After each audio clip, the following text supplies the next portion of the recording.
Ang aming gulay na mustasa. Asa naman ang sandok? Yan, ang aming tinulang tuna.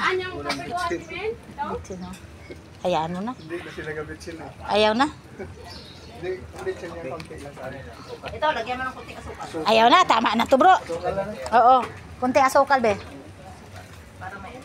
Diya, sige. O, tama na. Asukal lang, sa Mindoro, asukal lang nila.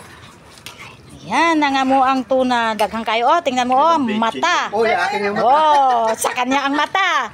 Oh, daghan kayo ni. Lalaki mata mo yan. Itong tuna na to, bali 1,000 to, oh. Kabilang Ay, mata lang yan eh. luto na ang aming tuna.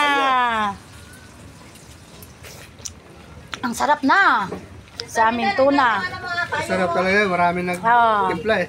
Si Bonso, sila tinanong kung nasaan tayo mo. Naiwan niya daw. O, pinalik niya talaga. What? Tula.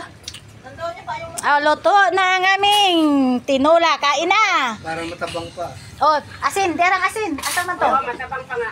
Asan na yung asin, Lan? Ito. Oh, ihurot lagi na kasi... Diba? Hindi mo na. Sige. Ay, nako, ang asin. 5 piso. Ito pala sa akin. Nung nagluto ko dati dito, Bagay, ang asin ngayon parang wala ng alat eh. yung 5 piso, tama lang dito, oh. O, baka matabang kasi nagkape kayo. Wa pa gani. Wag pa ko kainom og kape.